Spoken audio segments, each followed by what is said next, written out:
Yuk belajar tentang bunga. Eh, tapi bukan bunga yang ini.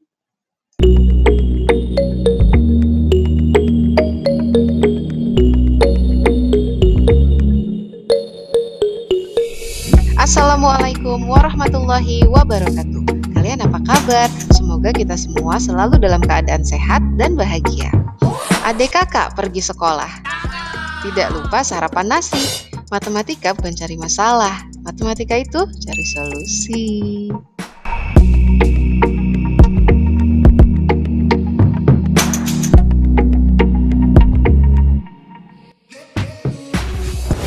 Kompetensi dasar yang akan dibahas adalah KD 4.4 Matematika Wajib kelas 11, yaitu menggunakan pola barisan aritmetika atau geometri untuk menyajikan dan menyelesaikan masalah kontekstual termasuk pertumbuhan, peluruhan, bunga majemuk, dan anuitas.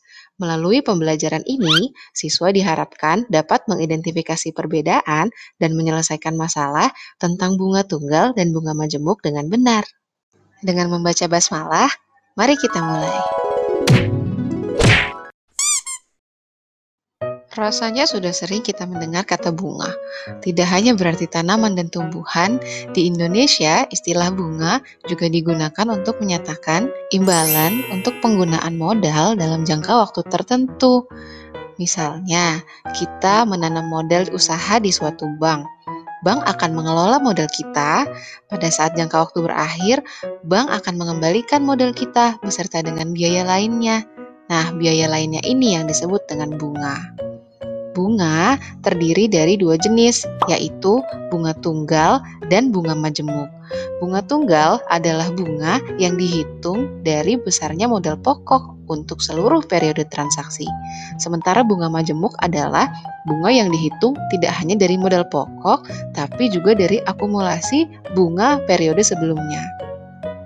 Untuk mengenali perbedaan dari keduanya, yuk kita lakukan simulasi berikut ini.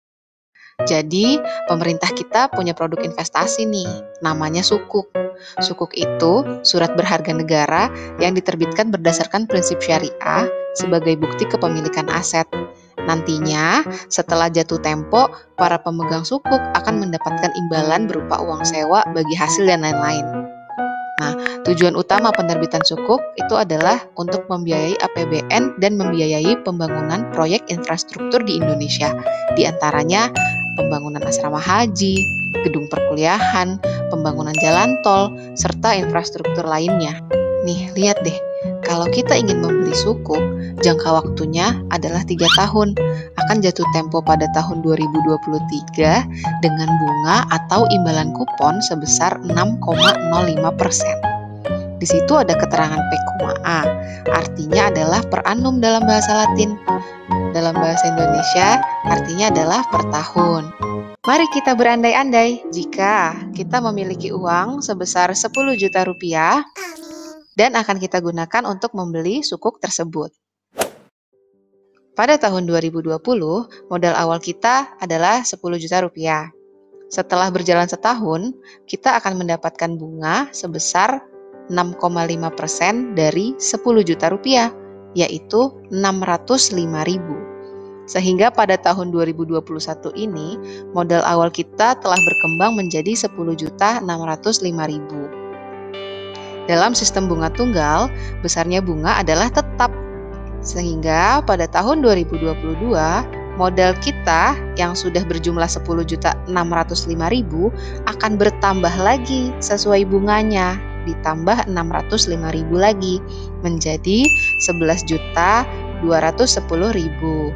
Hal ini berulang setiap tahun, sehingga pada saat jatuh temponya sukuk, yaitu tahun 2023, kita akan mendapatkan modal kita kembali beserta kuponnya dengan total 11.815.000 rupiah. Bagaimana jika sukuk menggunakan bunga majemuk? Pada prinsipnya, perhitungan bunga tunggal dan bunga majemuk untuk 1 tahun pertama adalah sama. Modal awal kita akan berkembang menjadi 10.605.000 rupiah. Nah, perbedaan bunga tunggal dan bunga majemuk terlihat di sini. pada tahun 2022 besar bunganya tidak lagi 605.000. Kenapa ayo? Karena penghitungan bunga majemuk ini berdasarkan nominal terakhir yang kita miliki. Jadi 6,05% bukan dikalikan dengan 10 juta, melainkan dikalikan dengan 10.605.000. Sehingga totalnya menjadi 11.200.000-an. Nah, ini berlaku juga untuk tahun-tahun berikutnya.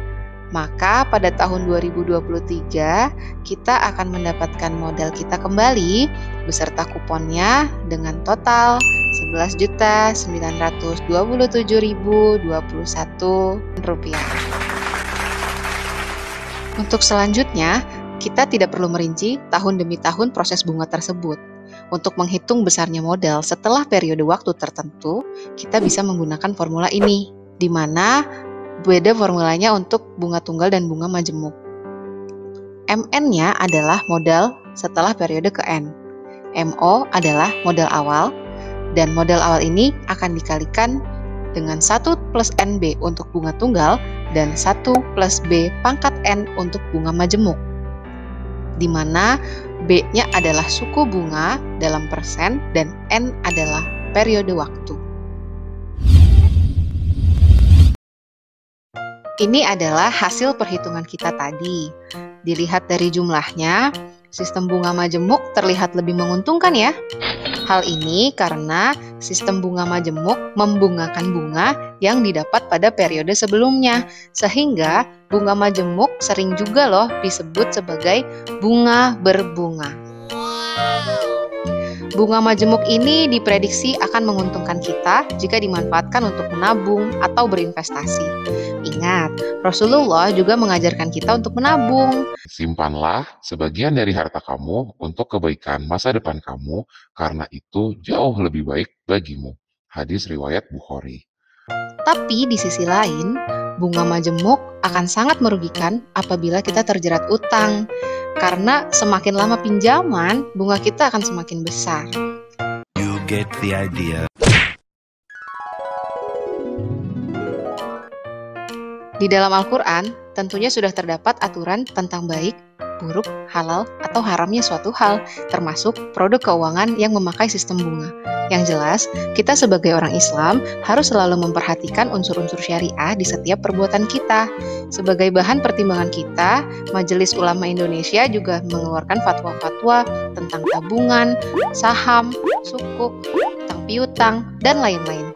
Pada dasarnya, saat kita memilih produk-produk keuangan seperti tabungan atau investasi, besar atau kecilnya imbal hasil tentu bukan prioritas utama. Yang terpenting adalah memastikan produk tersebut terhindar atau bebas dari riba. Karena dalam Islam, riba itu dilarang.